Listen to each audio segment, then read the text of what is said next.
Live from KSAT 12, the 6 o'clock news starts right now.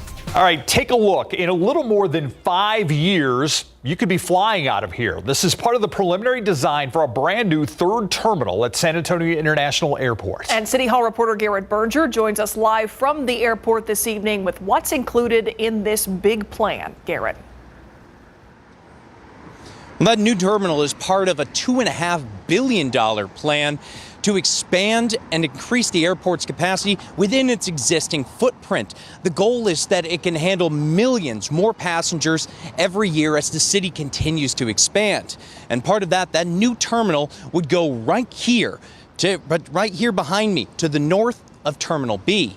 Now, the terminal is about 15% through the design phase, so we don't have much beyond these conceptual renderings that two architecture firms involved with the project presented today at City Council. The renderings show the broad strokes of a terminal that can handle up to 17 new gates and would be more than twice as large as Terminal A and more than 3 times as large as Terminal B. The firms responsible for the design say they want the airport to represent the city. So whether that's through the Paseo and the idea of the bridges or harking back to the Riverwalk experience, that's really what they're trying to go for in these renderings. Now, the city hopes to actually open the new terminal in 2028, and the airport has already added more gates at Terminal A and B. The rest of the airport plan includes connecting all 3 terminals and putting in a new ground transportation center. Now, the new terminal project alone could cost around $1 billion, but even though there's no financing plan set in stone for this project yet, the city does not expect to spend your local tax dollars. Live at the airport, I'm Garrett Berger, KSAT 12 News. Thank you, Garrett. A man arrested for DWI while fatally hitting a woman and her dog with his Jeep. About 7:30 last night, authorities say a 44-year-old man driving his 2018 Jeep Wrangler on Jones-Maltzberger Road. The woman and her dog crossing the street. They were not in a crosswalk. That's when the man hit them both. They were pronounced dead at the scene. The driver given a sobriety test and taken in for questioning. Allegations of an incident in a parking lot after a Comfort ISD school board meeting are now under investigation by the Kendall County Sheriff's Office. Tensions are high between some parents and school board members there. The Sheriff's Office would not confirm details about what happened, but said that no one was hurt and no one was arrested. More than 900 people in Comfort ISD signed a petition asking that 2 administrators, Assistant Superintendent Dr. Jerry Adams and Director of Curriculum Angela Westerfield, not have their contracts extended.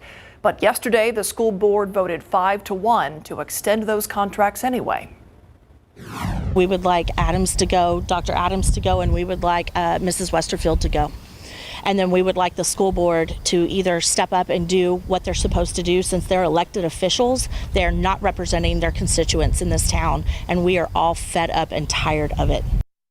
Now, the petitioners believe an assistant superintendent position is not needed in a district this size, and some parents blame Westerfield for the district's low accountability rating with the TEA. The Comfort ISD superintendent says that district leaders have been threatened, bullied, and harassed. We reached out to Adams and Westerfield today, but did not get a response. Back in court for Air Force Major Andre McDonald. Today, he accepted a 5-year plea deal for the tampering with evidence charge he was facing in regards to the death of his wife, Andreen McDonald. This latest plea could bring an end to the case that all began back in 2019. Erica Hernandez spoke with both the district attorney and the defense attorney about the case and why the defense says this might not be done yet. I'm going to go ahead and stack your sentences, run them consecutive, sentence you to 5 years TDC, the Institutional Division of the Texas Department of Criminal Justice. An additional 5 years for Andre McDonald will be added to the 20 years he got last week after a jury found him guilty of the lesser charge of manslaughter. McDonald admitted on the stand during trial that he caused his wife's death after the two got into a heated argument and tried to cover it up by dumping her body on a private property in northern Bexar County. District Attorney Joe Gonzalez says the plea deal was something Andreen McDonald's family was aware of and wanted. They've been waiting for justice for a very long time, and they're looking for closure. And so this brings them closure. Nothing we did today was without the input of the family. As As for the defense, they argued in court that the 5 years should have run concurrently because McDonald had taken responsibility. Andre McDonald pled guilty to tampering with evidence. He stood up, took responsibility, and now we're hoping, and the state represented, that this is the end of this. And while the prosecution says this is the end of the case, the defense will push forward. We're going to appeal the original case, and we're going to appeal some issues in this case. Now, that appeal process does take a while. It could be well over a year before the Fourth Court of Appeals even looks at the case. As for Andre McDonald, because of that added 5 years, he is now eligible for parole in about 10 years. At the Canena Reeves Justice Center, Erica Hernandez, KSAT 12 News. A shootout on Cevallos Street. A man and a woman shot at each other at close range when the woman kicked in the door of the man's apartment and shot him in the arm. The man returned fire and shot her in the stomach. Both are critically injured, and police are still wondering what caused this fight. KSAT's Katrina Weber on how neighbors were awakened by those gunshots. Police cars swarm the parking lot of this apartment building in the 300 block of West Cevallos, but the crime scene itself is inside. Officers told us 2 people, a man and woman, shot each other just before 3 this morning. A report later explained that it happened after the woman kicked in the man's door. It says he told police he reached for his gun because he knew she was armed too. He was wounded in his arm while the woman was shot in her stomach. Both of them, 25 years old, were taken to a hospital with critical wounds. Police kept the area sealed off for hours as they worked to piece it all together. Among the evidence one officer told me he found was a trail of blood that led all through the building and down to the sidewalk. The commotion had neighbors up before the sun. Some of them were driven out by a water leak. Police say a stray bullet from the shootout tore into a neighbor's home and hit a water pipe. No one else was hit by the gunfire. The woman involved in the shooting is facing a charge of aggravated assault. Katrina Weber, KSAT 12 News. Let's take a look at traffic out there right now. We're going to take you to the TransGuide camera here at I-35, Loop 1604. You can see that really there are no big problems. The traffic there steady on I-35, at least in one direction, but no major tie-ups to tell you about. It's a long-standing problem getting some new attention. Where is the water at Medina Lake? A viral video posted on social media shows just how much water has disappeared from the lake in the past few years. The lake house owner who posted it online spoke to our RJ Marquez about what he's seeing at Medina Lake now that it's reached its lowest water level in years.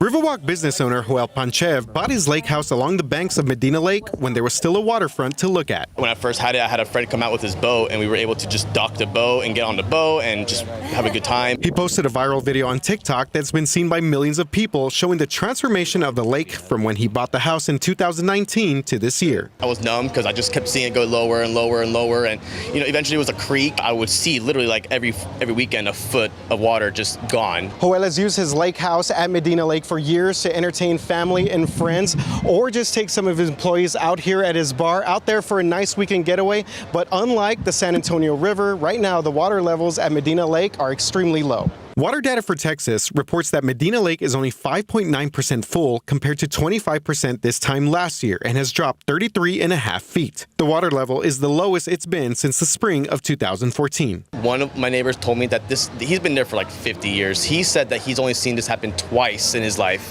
where it got this low, and this is the second lowest it's ever been. And just like the water levels, Panchev says his property value has dropped as well, but he has no plans to sell. He just hopes to see jet skis and boats back on the water soon instead of dirt bikes on a drying lake bed. Once the water is back, it really is a magical place, and for it to be so close, to my businesses, I think the employees can really benefit from it too. RJ Marquez, KSAT 12 News.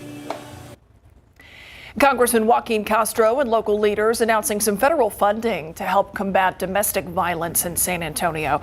Castro's office announcing today that he secured $956,652 for 2 abuse prevention programs in the city. Funding for these programs will help train counselors and social workers as well as medical staff on how to identify child abuse and domestic violence victims. There is no amount of domestic violence that is acceptable in our community. But frankly, these numbers are abysmal, and we need to do better. One program is called the Guardian House's Triple P Positive Parenting Program. The goal is to break the generational cycle of violence. The other program is the Children's Hospital of San Antonio Center for Miracles to train and educate on signs of abuse. Check out the weather right now. I had to look twice at 5 o'clock at the map. Some of our friends along the border, Del Rio, Eagle Pass, Carrizo Springs, in the 90s today. What? Oh, yeah. Wow. Mid-90s, actually. A record high temperature in Del Rio of 95 degrees. That beat the old record by 3 degrees. Even Cotulla made it to 96, Carrizo Springs 93, Uvalde 91. Our official high in San Antonio, 81 degrees. And that was 5 degrees shy of the record. 78 right now, dew point of 62. It actually feels a little humid outside with that dew point of 62. That's going to be changing later on tonight. Current temperatures, upper 70s, even some 80s, 85 in Divine and Pleasanton still. Warm this evening, but a cold front hits at midnight. That's going to drop the temperatures and basically give us a return to jacket weather in the days ahead. We're going to talk about how much cooler and how windy it's going to be as well. Thanks, Adam. A local woman beating the clock and winning the race against time. Ursula Perry introduces you to a rodeo competitor who won't give up at any age. Welcome back. I'm Stefania Jimenez, and here's what we're working on for you tonight on the Night Beat. They had a chance to do the right thing, and so far they haven't. He went to the hospital for a medical procedure, but that patient says that he went through it without being sedated. The proof that he's now offering University Health, and what he says he wants to be changed when KSAT investigates. Plus, a potential problem for some drivers, the shortage that could complicate their return to the road if their vehicle is ever broken into. We'll see you for these stories and so much more tonight on the Night Beat.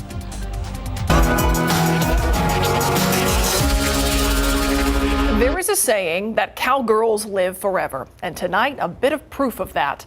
A San Antonio stock show and rodeo competitor turned the cloverleaf barrel pattern, having just turned 77 years old today. Ursula Perry with how she celebrated her birthday by defying Father Time. Deuce is his name. He's 21 this year. It may come as no surprise that Teddy Harley's horse might be considered a bit long in the tooth for rodeoing, but that's how this horse lady rolls. I don't give a lot of thought to my age, and as long as I can keep moving and not fall off, I think I'm a little ahead of the game. Even though Teddy here has been riding for most of her life, this barrel racing thing is pretty new to her. She started doing it only about 4 or 5 years ago. And now she's headed to the big arena. She entered the stock show and rodeo's open rodeo barrel race and made a clean run. It qualifies her in the 5D time limit. Not the fastest, but enough to beat competitors half, well, we'll make that a quarter her age. It's a mother-daughter partnership that makes this work. About 4.5 years ago, I asked my daughter if she'd let me barrel race, help me barrel race. And she said, as long as I did what she said, and here we are, so. Are you still doing what she said? Oh, yes, ma'am. She's won a bevy of buckles and even a saddle, and her daughter could not be prouder. I cry. I do. I will get emotional and teared up. There are some videos on Facebook of me like dancing in the alleyway when she runs. We might bicker in the background a little bit, but if anybody's got my back, it's her, and if anybody has her back, it's me. So it's good. It's exciting. There's no better way to defy Father Time than with a solid run against the rodeo clock. Ursula Perry, KSAT 12 News. Yeah, girl. Girls. Yeah. Yeah.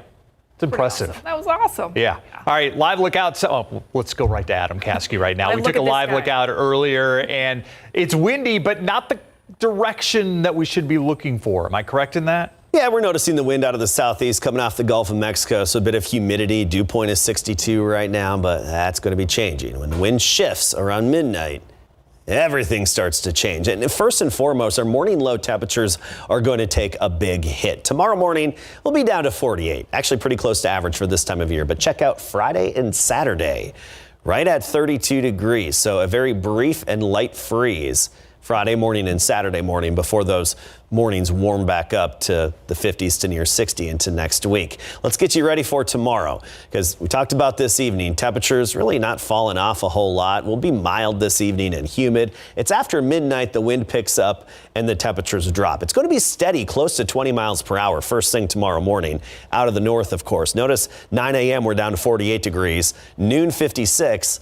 And then a high temperature of only 59. That's the best we can muster up tomorrow. So from shorts and short sleeves today, back to jacket weather tomorrow, and even Friday on into Saturday. Let's talk about the overall pattern here and if there's any hope of rain with this cold front. You look at the surface low pressure system and it's moving through the panhandle of Texas, even some very light snow in the extreme northern panhandle right now, and especially northward, and we're talking New Mexico and parts of Colorado and Kansas stretching up the plains. That's where we've had most of the snow with this system, and even a severe weather threat right now in Dallas up into Oklahoma and then farther east. Around here, I think we'll just get some clouds from this front. You take a look at our futurecast, and as the cold front moves in, there is the off chance of a few very light showers. I mean, a broken line of small showers on the radar, 11 o'clock. There you see it moving through at midnight. If we're lucky, one real shower popping up somewhere, but odds really don't favor it. Maybe a few hundredths of an inch, and that's about it. And then skies clearing out a bit and just a mixture of sun and clouds throughout the day tomorrow. But more noticeable features with this cold front. So rain, unfortunately, not looking good with this front. But the dew points will take a big hit. Much drier air is coming into place. That's going to really have a few impacts on us. First of all, you look at the dew points now. In the 60s for a good portion of us. Converse 64, Floresville 65, even Port SA on the west side reporting a dew point of 62. Let's go through time.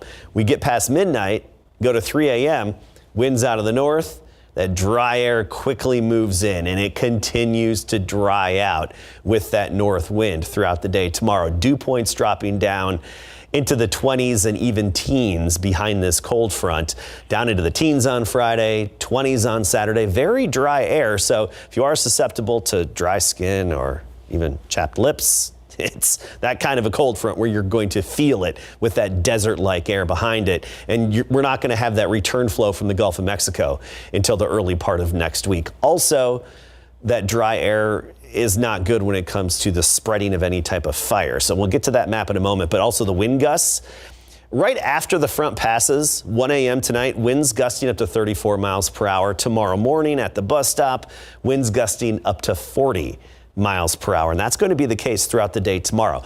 The dry air we talked about, along with the gusty winds, increasing the fire danger for the day tomorrow. This does not mean the weather will cause a fire. It just means there's a very high risk of, if there is a fire, it's going to spread. So if somebody does some illegal burning, then yes, that fire would spread very rapidly, or if there's just a structure fire. So that's one of those risks that we have with these dry, windy, cold fronts. Look at Friday and Saturday, the high temperatures. Friday, only 56. Saturday, we're at 60 degrees. And then by Sunday, back into the 70s and feeling spring-like again by next Tuesday. All right, looking good. Thanks, Adam. All right, when it comes to San Antonio's new team, the biggest challenge is making sure you're all on the same page. Yep. Don't want any disruptions. No Brahma drama. No Brahma drama, no. But you know what? The Brahma Mamas, that's a real deal, and they're going to be at the game. Okay. Yeah, they have their own podcast. I got to meet the lady who started the Brahma Mamas. She's pretty cool, I'll tell you. Hey, speaking of cool, Jack Cohn, he's pretty cool. Hines Ward, pretty cool. How's that team chemistry, though, for the Brahmas? And Brennan High School held their signing ceremony today. Coming up.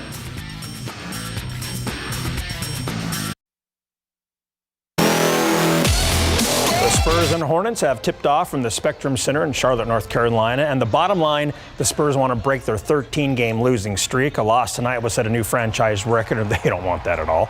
The Spurs' last win was January 17th when they beat the Nets 106-98 at the AT&T Center. So the Spurs and Hornets are in the first quarter, and the Spurs are up 18-10. Let's hope they can hold that momentum, right? Highlights and postgame tonight on the Night Beat. Take you to Brendan High School now, where the Bears held their signing day ceremony this morning. Poor weather a couple of weeks ago caused the delay, so you know those young men and women were very excited for this to happen. While Keel Mateen will play football and study at Trinity University, Keelan Elder will take his football skills to Tyler Junior College. Ashton and Aaron Dubose are going to West Texas for football, and Neve Figueroa is going to Ottawa University to continue her education and golf career. It's very special. I'm glad I got this opportunity. I wasn't sure if I was going to play golf in college, but I'm glad that I'm able to. It's everything because it is local, like I said, and I'm from San Antonio, so to play at San Antonio, play at a college level, and I get to do that, it's something special. When I stepped on campus, it's like you could tell it's genuine. It's a nice program. It's a good culture. It's close to home, East Texas, so. That's the main reason. Our parents, they've been putting in hard work. They did sacrifices, all that just for us to be here. So it's very exciting just to see their hard work have paid off. We have more high school signings on the BGC page at KSAT.com. Last night, the Steel girls basketball team used a third-quarter surge to defeat Brandeis 57-46 in the UIL Class 6A by-district round. Last year, Steel finished as regional runners-up with current UTSA freshman Cindy Love leading the way. This year, Mia Hammonds, Carlia Owens, and Addison James are the team's leading scorers, and the Knights still finished 16-7 overall, 9-1 in district. They know advancing past the first round is now the program's standard. I mean, it's an expectation, actually. So we knew we came out here to win, so we pushed through, and it's a great feeling. We took a lot of losses, like during our season, and we used that to fix what we needed to fix, and we improved a lot throughout the season. Steel will next take on Austin High School in the area round. Date, time, and location to be determined. The San Antonio Brahmas are hard at work getting ready to kick off their season Sunday afternoon at home. The team announced Jack Cohn as their starting quarterback earlier this week. Cohn played 4 years with the University of Wisconsin before transferring to Notre Dame in 2021.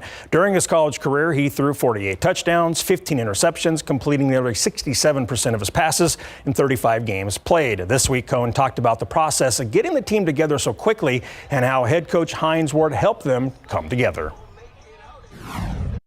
Trying to build chemistry with the receivers, O-line, tight ends, running backs, really just everyone on the team. And I think a really important part of that is just really getting to know everybody.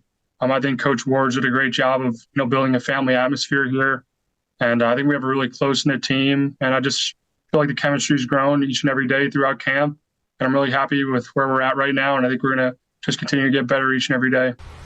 Brahmas will host the St. Louis Battlehawks Sunday, 2 p.m. at the Alamo Dome. You gonna do a story on the Brahma Mamas? The cheer I am. Yep. Yes. You should. Love it. That's a must do. Okay. If you don't, according to Myra, you're gonna have your own Brahma drone. I knew you were going somewhere with that. Heard it here first. We're just trying to work that. I'm just telling you. I want to do a story with them. Absolutely. All right. Our KSAT Q&A is up next. The Texas legislative session is well underway, but tomorrow the governor will give a State of the State address that's a little unusual. Not necessarily for what he's going to say, but where it's going to be and who's going to be in the audience and who's not. Scott Braddock is the editor with the Quorum Report. He joins us live. Scott has joined us many times before. Scott, appreciate your time as always. Of course, why the secrecy around the State of the State address, and why? It's my understanding that no media is going to be allowed in the room. That's correct. And look, I think I have a couple of thoughts about this, large sweeping thoughts about it. Number one, I think that Governor Abbott became very comfortable in sort of the COVID cocoon. And what I mean by that is if you think about the kind of power he's been able to amass in his office thanks to the COVID disaster declarations, which remain in effect today, right? Even though, most people are not wearing masks anymore and people who were going to get a vaccine have already been vaccinated. That debate seems to be largely over in Texas. But the governor got really comfortable with it. You might remember that for his last State of the State, this is the way he did it, away from the Texas Capitol, somewhere else in what had been, a previously undisclosed location, and sort of in the cocoon is the way I would describe it, not having to interact with the legislature. That's one thing. The other thing is that if Governor Abbott is going to be running for president. I'll get right to it. And I get this question all the time. Is he thinking about running? Is he, in contention? Well, the polling nationally doesn't show that he is, but I've kind of, gotten to where I think about him like a 737 that's in a holding pattern over the airport, just in case he might want to go in for a landing if, former President Trump's candidacy doesn't work out or, the field seems to be open for him. And the fact is that this governor thrives best in environments that are very controlled. No media, not much interaction with a crowd, and certainly not much interaction with the folks who are supposed to be his partners in the legislative process. That would be the legislators themselves. And attendees were originally supposed to sign non-disclosure agreements to be in the audience. Is that right? Right, totally bizarre. It's interesting that you raise it. The venue where this was supposed to happen, they had said, this company in San Marcos had said that there were some security concerns, and so they wanted attendees to sign NDAs, non-disclosure agreements. But that was eventually rescinded. There was some pushback, I think, from the people who were invited to go. But the people who are going to be in attendance are still required to leave their cell phones out in their cars and not bring them inside. So again, there's this veil of secrecy. I would just describe it as strange. Yeah, very strange. All right, let's move on to what we may hear tomorrow with, no legislators, only invited guests, no media in this room in San Marcos is my understanding. What do you expect to hear from the governor? Listening for a few things tomorrow. His emergency items, which he has traditionally laid out during his State of the State, he doesn't actually have to do it that way, but that's the way this governor has done it. We will look to see what things the governor exercises his power about. I think when people hear the term emergency item, maybe it's misunderstood a little bit. It's not that they're actual emergencies the way you think of it, like breaking the glass or calling 911. In the first 60 days of a legislative session, per the Texas Constitution, legislators can't take up and consider any legislation unless the governor gives them the green light on a topic by designating that topic an emergency item. When he does that, it's an exercise of his power. Although it's coming a little later in the legislative session, so it's, functionally it doesn't have that much meaning anymore. But I do think symbolically with this governor, when he designates a topic as an emergency item, that means it's his top priority list. And so, for example, on school vouchers, listen for this. If the governor talks a lot about school vouchers, which I expect him to do, he'll talk a lot about school choice, empowering parents, and money following the child, all of that stuff. He's definitely going to say that.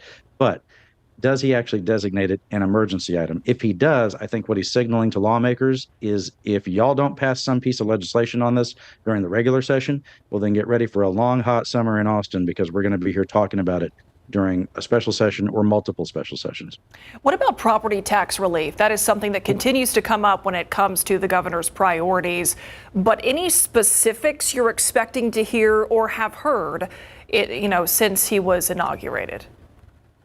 Nothing's leaked out from the governor other than the number that he'd like to spend on property tax relief. He had originally talked about something like $13 billion for that, Myra, and he's recently said more like $15 billion is what he would like to see the legislature allocate for quote unquote property tax relief. Exactly what form that's going to take, we've heard more specifics from the lieutenant governor, who of course presides over the Texas Senate. He has said that one of his top priorities is to increase the homestead exemption in Texas up to $70,000. That's what's in the base budget, the initial salvo, if you will, from the Texas Senate. Looks like the Texas House may go along with that. I was talking with some veteran legislators and former legislators who have said, look, what they ought to do if they want to offer property tax relief to everyone, and that would be homeowners as well as people who own, business owners who own big box retail stores and oil and gas interests that have refineries on the coast, for example. What they really need to do is flow more money through the school funding formulas, which in 2019 cost something like $3 billion, and thanks to population growth and appraisal growth, that costs probably the same exact sort of property tax relief. That's the state sending money down to ISDs.